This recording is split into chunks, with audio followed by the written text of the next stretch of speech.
back. My man, Justin Pizza Song. But that's more of just like, he's probably not the best player, but I love the just rando Big Brother players. And where has he gone? He has just disappeared. You love him. I do. I gotta say, Paul's gonna have an ally though. Josh. No, I'm over Josh. Yeah, you're over Josh. I'm all right with Josh. I once again, if this was after season 19, I would have been like hard no on Josh. It's been a couple years. There are things looking back. I'm really shocked that everyone has just almost forgotten about the fact that Mark almost physically beat Josh up in the middle of the season. Like there are little things in 19 that are just this is such a weird season. I'd be all right with. The thing is, I gotta say, Josh has really grown over on the challenge. He's definitely stepped up for himself, and I gotta say, the reason why I didn't say Victor is because what's been going on with Victor is that he got deputized. Yeah, I'm fine if Victor doesn't come back at this point. I like Victor, but I feel like I've sort of seen his game, which is to do really well in competitions and then get evicted like 3 times in a season. So and be Paul's second hand. Yeah. Yeah, I think I've seen Victor's story. I would watch Josh again. I would have been over him after 19, but it's been a little while. Okay, so I gotta say we're rounding up my last 2 players. I gotta bring in Tyler. I would watch Tyler play again. Yeah, I totally watch Tyler play again. I think Tyler is likable. I think he's a really, really good player. I think he obviously put a little bit too much stock in his relationship with Casey, but I think he's worthy of coming back. I think a lot of people view him as one of the best to not win. Yeah, and he has a lot of charisma, and as we've seen with Dr. Will, charisma can go a long way. Yeah. And then we got to round up the last person, Nicole Anthony.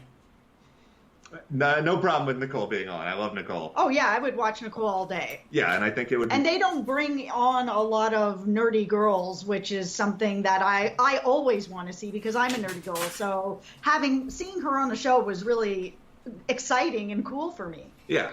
Okay, so now my twist is there's 10 other people waiting inside for vendettas. 10 people who have vendettas against most of the house. Okay. So, Erica Landon. That's a name I haven't heard in a long time. I don't know if they bring Erica back, but it'd be interesting. Danielle Donato? Oh, no, without question. Danielle's probably one of my favorite players of all time. Yeah, I think she's everybody's favorite player of all time. It's a real hot take on my part. Yeah, it's hard not to love her. Someone who really went up against Jesse and Dan, Rennie Martin. Big Brother, yeah, sure. Big Brother 10 is such a incredible train wreck season, and like Jerry, there's so many people from Big Brother 10 who I think are people just totally forget about them. Okay, we gotta have a vendetta for Dan. Shane. Ooh, Shane. Yeah, where is Shane, by the way? Yeah, is he no just kidding. when I saw Dalton Ross said that Dan said to him, Danielle and Shane have not spoken to him. Well, that doesn't surprise me. I don't know if Shane's speaking to anybody. I feel like Shane's probably just like living in the woods somewhere. Yeah, it feels like he's kind of just dropped out of that whole reality circuit. He's hanging out with Justin from PPOTT. Okay, yeah, it's kind of like... I gotta say like Christine from 16. I want to say, because I think she deserves a redemption story. Who is that from 16? Christine.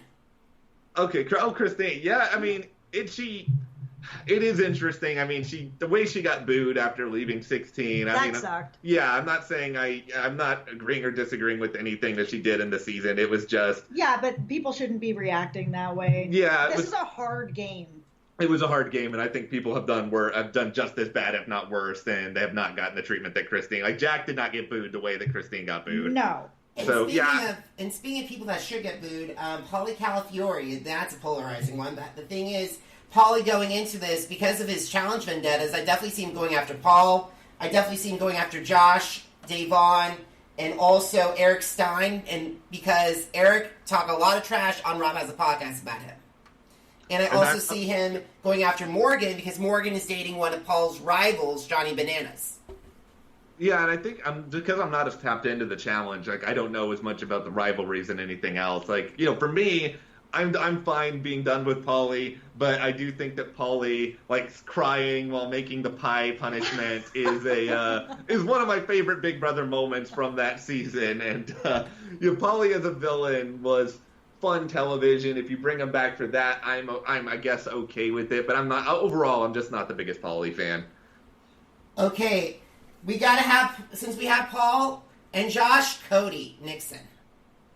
Cody. Oh, yeah, I mean, I've already said I'm not a huge Cody fan. I mean, I think that Jess is someone who I would be more curious to see how Jess would play the game without Cody. I absolutely agree on that. I'm out on Cody, but I would be very interested to see how Jess plays the game on her own. Yeah, I just think Cody, he's so stubborn and so set in his ways in a lot of ways. I just think Cody, he's never going to get along with certain people. So I just think Cody's kind of destined to never do that well on a Big Brother season. That's why I put him in there, because the thing is, you need to have a wild card.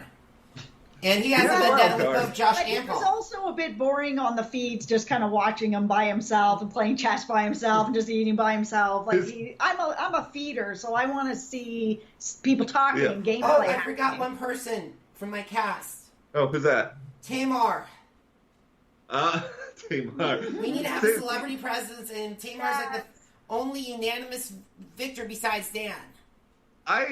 This is the thing. I don't think I gave Tamar enough credit during her season, because I think I was still bitter about the fact that she was just doing a victory dance in Tom Green's face as he was getting evicted, and I was just that's kind of petty. But now I'm like, what was wrong with me? I should be celebrating petty. I mean, Tom Green is fine. It's not traumatized him. Just give me ridiculousness, and Tamar brought that. Bring Tamar back. Yeah, for sure, bring her back. I liked her a lot. And also, while we're on the subject of Tom Green, I would bring Tom Green back as for vendetta for Tamar. Oh, 100%. I would watch Tom Green all day. I was a huge fan of his long before this show. Tom's great. Okay, so now we got to get to the two most personal, which would probably be the most personal vendettas. Tyler versus, I would love to see Caitlyn and Swaggy C double team Tyler.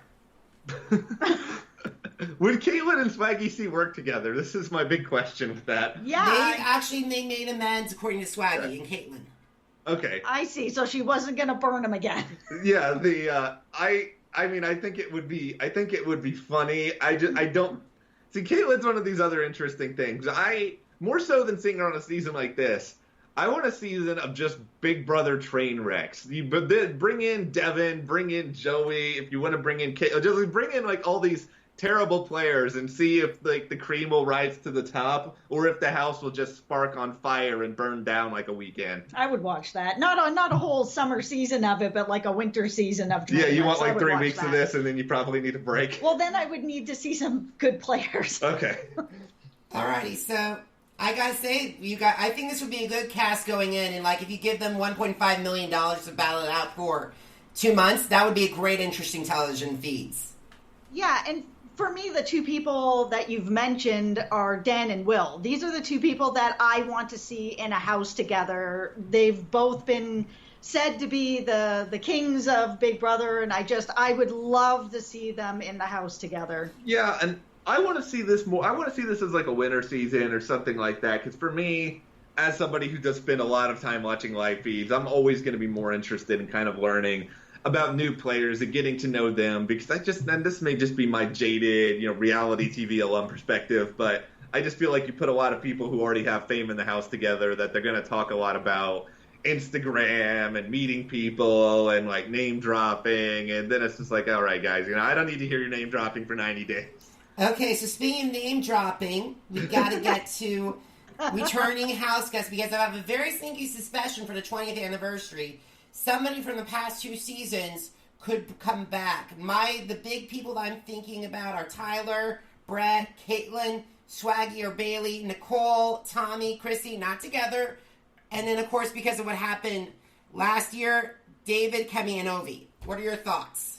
Oh, I really hope they bring David back. We didn't get to see him for very long, but the little bit that we saw, he was just so observant and so smart, and he was just catching on to what everyone was doing. I would have loved to have seen him, even if it was just for a few weeks, to see what he would have done with that information. I go all over the place on this stuff, because there's a part of me that just thinks, okay, maybe you just bring back 2 returning players, you bring back Tyler and you bring back Nicole, and then you have everyone else be new players. But then there's this other part of me that's man, I really want to see Kemi get another shot. Yeah. And then I'm sort of okay, maybe you bring in 2 players that were gone way too soon, and then 2 players that stuck around. But in the end, I always go back to the fact that the seasons that have a lot of returning players, they always just steamroll the newbies, kind of no matter who they are. So I feel like maybe you bring back a couple of them, but I think if you bring back too many, they're all going to work together. I think it's too much of a disadvantage, and I think you got to give the newbies a shot. Yeah, I agree. It feels a lot like when they bring people back that they do just steamroll everyone else, because there is a little bit of that, oh, I'm so excited. I not only am I in the house, but, here's someone that I've watched on TV that I really idolize, and now I have a chance to work with them.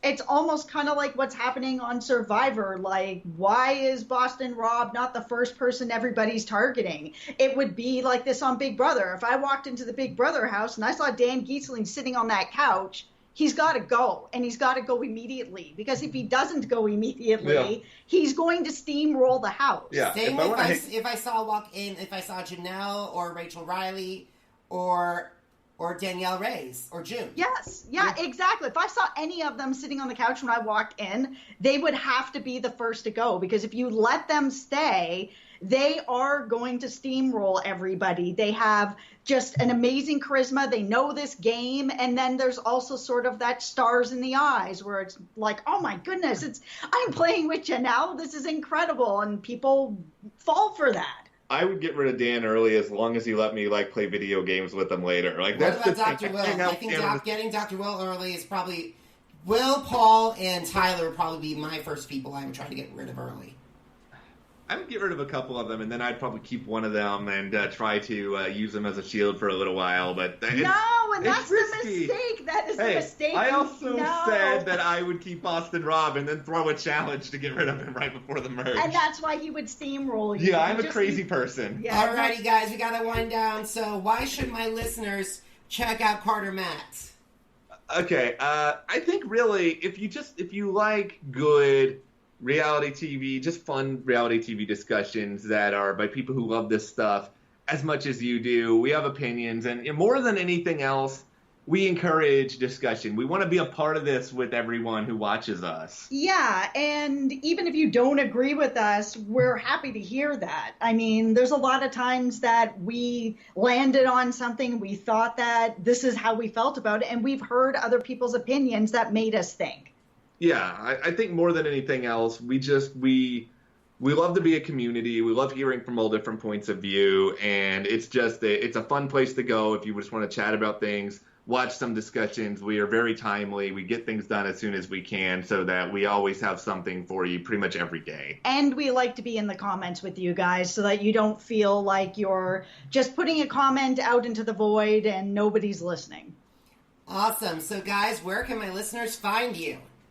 Well, there's a couple of different places. I mean, obviously the YouTube channel, youtube.com/CarterMattTV, CarterMatt.com, the website. We're publishing articles all the time over there. Yeah, and we've had that going for almost a decade now. Yeah, and you can follow Jess on Twitter at DangerGirl101, and I am at Matt Carter Media, and we always are up to date there as well. We're all over the place. I don't think we're too tough to track down. Awesome, and guys, you can find me at jakesteak.com. JAKES-take.com, and also Facebook, Twitter, and Instagram, Jacob Elyachar, JACOB-ELYACHAR. Matt, Jessica, thank you so much for taking time out of your schedule to talk to me about this. It's incredible, and I would love to have you guys back on. Oh, thank you so much. We really enjoyed this. Yeah, so it's totally our pleasure. Alrighty, guys, have a great day. Bye.